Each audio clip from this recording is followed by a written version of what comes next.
How's it going, everyone? Welcome to Colorful Peacocks. Today I want to share my experience on board the Jamaica II charter boat or party boat. I'll share my experiences as well as some tricks and tips on how to catch the most number of fish and how you can avoid getting sick so you can enjoy the trip as much as possible. Stay tuned.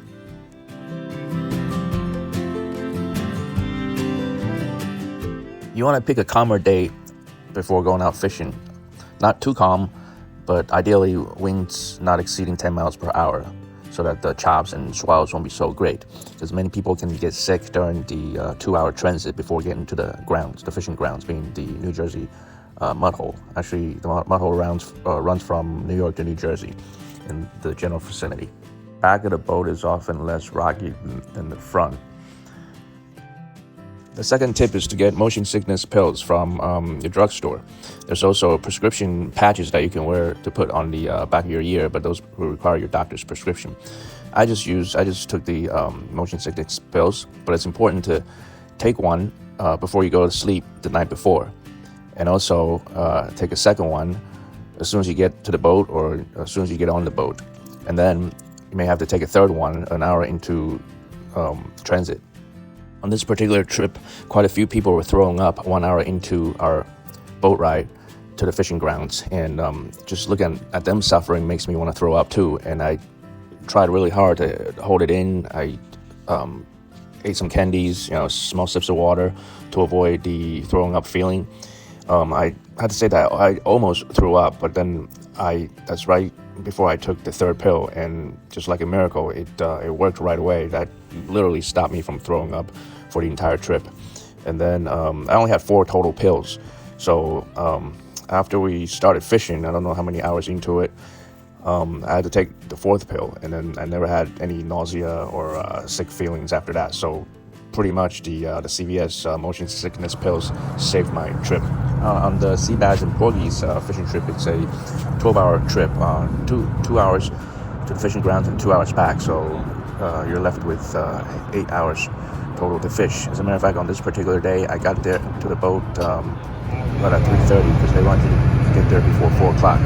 Boat leaves at 5 o'clock. They want you to get there an hour in advance because sometimes they book up easily. So one time me and my dad got there before 4 o'clock with the ticket in our hands, and we weren't even able to get on because it was totally packed. They also take walk-ons too. So on that day, we were not very happy, and I ended up driving up to Belmar to hop on another boat. The Jamaica II is based out of Point Pleasant. So, and definitely avoid weekend crowds. Try to go during the week so you get more elbow room to work with.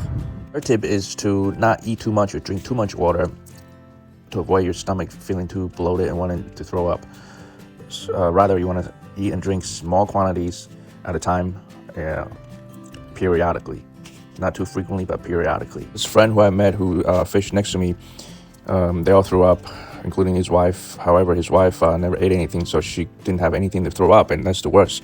Whereas he did throw up a lot, and then he just rested a little bit, an hour or two, and he was back out fishing, and he was able to enjoy it and get his fish again. Although coping with tiredness and headaches and nausea and all that, but at least he could carry on and get some fish. The next tip I want to talk about is make sure you prepare your rigs, set up all your tie knots, all your droppers, hooks, set them up either in previous days prior to your trip or during the 2-hour commute before going to the fishing grounds. What I did was I prepared a few sets of rigs, with multiple hooks. I packed them in sandwich bags and I put them in my tackle box. I don't bring a big tackle box, just a small one where I can just easily throw in my bucket. I carry a 40-quart cooler plus a bucket plus a backpack, which I put my extra jackets and clothes and whatnot, and also an extra foldable cooler in case my 50-quart cooler gets filled up. And other than that, I only brought one fishing rod. If you got multiple fishing rods, that will save you some time. Perhaps you can set up each fishing rod with a different rig setup. Sometimes one setup may work better than the other, so you can easily swap the poles easily. Whereas if you're only working with one pole and you want to swap the rig setup, you have to cut out the first setup and then rehook and retie the next setup. That usually takes a few minutes, and that's a few minutes without catching fish. So in order to catch as many as possible, that's literally hard work you got to put into it. Now, if you're somebody who doesn't tie their own rigs, you could always buy it at the tackle shop next to the boat. I'm not sure what their hours are. You have to look for that, or just get them from the mates right on the boat. They have big spools of lines and boxes of hooks, and they'll rig them up for you right there. It's going to take them like a few minutes to do it, but they're more than willing to help everybody out. I mean, they do it, they make a living off of it, and if their service is good, by all means, do tip them well. I have nothing bad to say about the mates. They're hardworking people. Every time somebody hook up a shark and they see it, they always rush over and try to dehook the shark and get rid of the trouble for people right away. And the only bad memory I had was one of the mates stole an eel from my dad. My dad caught an eel, but he got his line tied up with somebody, a few fishermen away. And so the mate came over, spent a few minutes, untied the line, and then he took the eel from my dad, saying, "Oh, I'm gonna smoke this," and he just ran away. We're like, "What? Is that even allowed?" I mean, needless to say, we tipped them accordingly that day, if you know what I mean. Now, on some trips, it's very easy to lose your leader, including the sinker. So it's better to prepare backup sinkers. I would recommend bringing at least 2 or 3 8-ounce sinkers, a couple of 10 ounces, and a couple of 12 ounces. As you can see, what I got in my boxes are just strictly 10 ounces and 12 ounces. Sometimes if you lose them and you don't have any on you, the mate will give you a couple for free. But on some rocky bottoms where you're just above coral reefs and you keep losing them like every 10 minutes, it's not all going to be for free. They're going to want to charge you for it.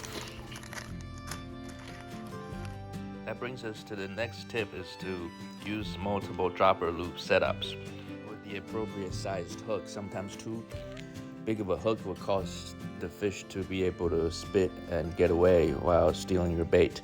The mates will almost always set you up with 3 dropper loops, with the bottom loop being for the sinker and then the top 2 loops with dropper hooks.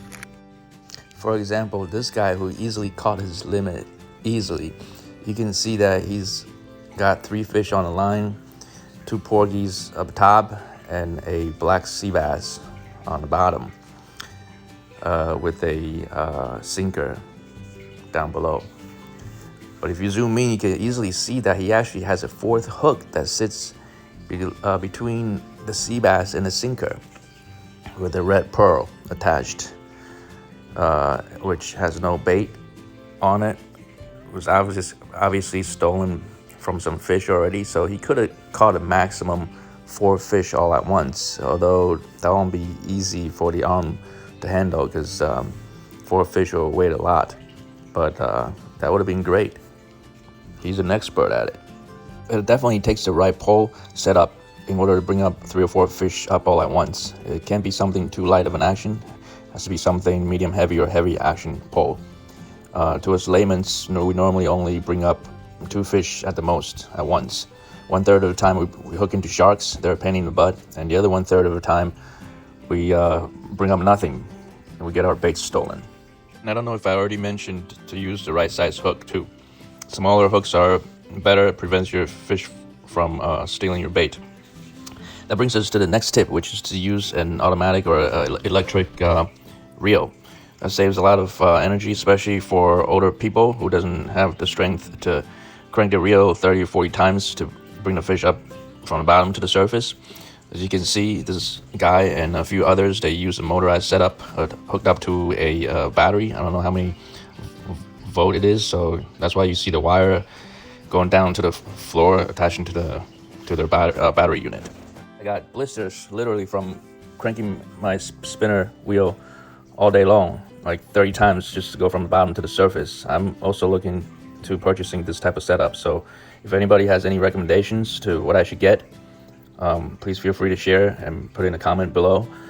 And I know they're kind of expensive, so I may just go to a saltwater deep sea fishing crank reel before I get the electric one also. So I'm looking for recommendations for sure. Next tip and trick is to use only smallest chunks of clam meat that just fits over your hook without too much hanging down below, and try to cut out all the soft stuff and use only the hard meat so they stay on the hook better, and there's less chance of losing your bait in the water and also have your fish steal them. And also bring a clamp that's able to clamp your bait bucket onto the top of the railing. It'll prevent you from having to bend down like literally 100 times to hook up bait. And that's gonna be all for all my tips and tricks this time. I'm sure there's a lot more to it, and I might have missed something.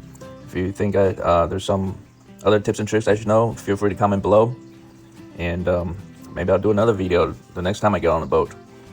This gentleman is such a good Samaritan. He gave like 10 or 15 fish to the friend who fished next to me, whose wife has been sick the whole entire trip and couldn't fish or any fish for herself. I also witnessed the boat mate brought over a bucket of free fish for a couple of guys on the other side of me, telling them to split them since the conditions for fishing were rough today. So this has been my tips and tricks from fishing on the Jamaica II fishing boat, fishing for sea bass and porgies. We got mostly porgies that day, but as you can see, plenty of other people has caught other fish like bluefish also. And a matter of fact, I got a free one from another guy who's fished next to me who didn't want it.